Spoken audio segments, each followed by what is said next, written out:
With us here today is also Congressman Ed Royce, who has been continuously supporting the Asian American community, especially in the field of equal education rights.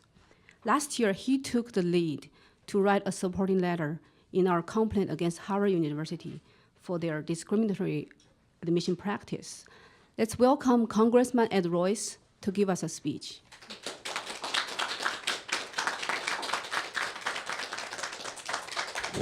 Thank you very much, Swan Lee. I'm Ed Royce. I'm chairman of the House Foreign Affairs Committee. And this issue first caught my attention in California when we had an initiative called Senate Constitutional Amendment 5. And SCA 5 would have reintroduced race as a factor in California university admissions. And here's my concern about this. It's not as though in the United States we haven't seen this problem before. We have seen it in our history in terms of race-based admissions.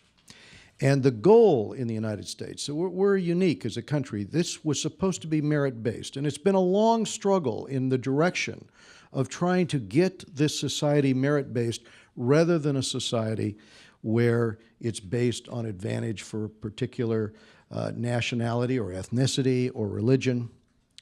And what bothers me most is when we lose ground, when we begin to retreat in the wrong direction from that goal. And I'll give you an example in history of where Harvard University began to retreat. If you go back to history, by 1925, so many Jewish Americans were coming and studying hard. Why? Because studying was their way to get ahead. Good grades and preparing and sacrificing just as Asians do today.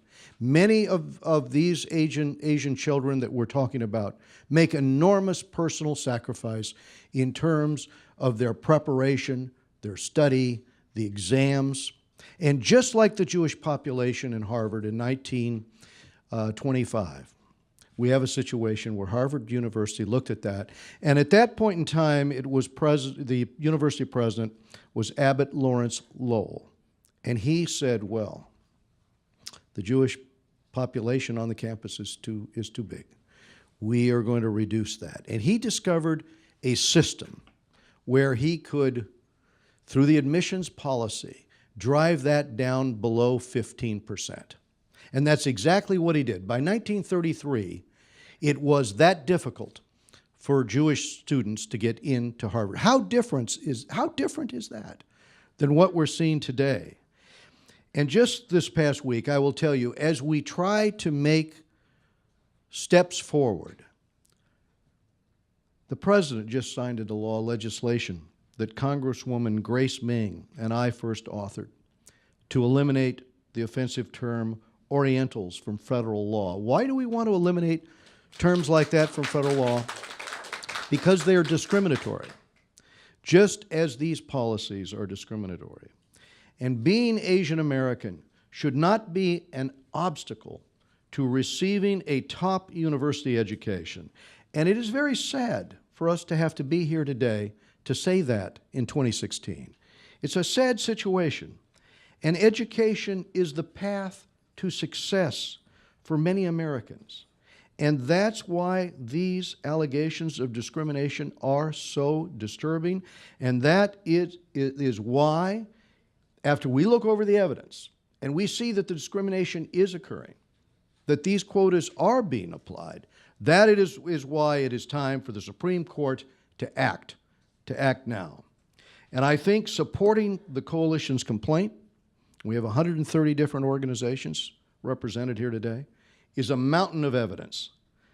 While the population of Asian Americans have grown rapidly in the United States for the past 20 years, and yet the admission rate at Harvard University, for example, has stayed between 15 and 20% all that period of time. And similar numbers can be seen in other Ivy League schools. And this suspiciously flat number is at odds with the data that shows a much higher proportion of high-performing American high school students are of Asian descent. If Asian American students are treated fairly, why is it that their enrollment rates for Asian Americans are much higher at schools that don't use race as their selection criteria, such as UCLA, certainly UC Berkeley? Those would be prime examples. Asian American parents are right to be concerned about this. We should all be concerned about this because this goes to the very issue of merit in U.S. society. This goes to the very issue of justice. When hardworking, high-performing children are shut out of top schools and their less qualified peers are accepted instead, that is not fair. That is not the basis of our system. We should be encouraging and inspiring our children to excel, not telling them that their academic performance and merits are less important than their ethnicity. Any discrimination by elite universities against Asian American students is wrong, and it is an offense against our Constitution's 14th Amendment, which offers citizens equal protection under the law. And that includes children. That includes students. The Department of Education's past decisions on this issue, and I have pushed them on this issue, they have been a disappointment. The Department of Justice is still looking at it. As I did with the complaints against Harvard and Princeton, I strongly urge the Department of Education and Department of Justice to thoroughly investigate the complaint against Yale, Brown, and Dartmouth. I want to see this go before the U.S. Supreme Court. I want to see it adjudicated in favor of the 14th Amendment to our Constitution. We'll be following this case very closely, and as chairman of the House Foreign Affairs Committee, I will continue to champion the rights of all Americans. Thank you.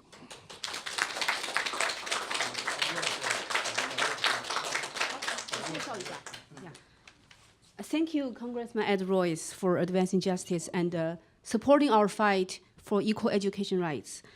To recognize Congressman Ed Royce's contribution and support for us, the president of AACE, Mr. Yukong Zhao, will present Congressman Ed Royce with the Champion of Equal Education Rights Award. I'll get you in this picture too. Thank you very much. It's a great honor. Thank you very much for your great support. Want to come around front? Okay, we'll do that quickly. Congressman has been consistent support for equal education for all children.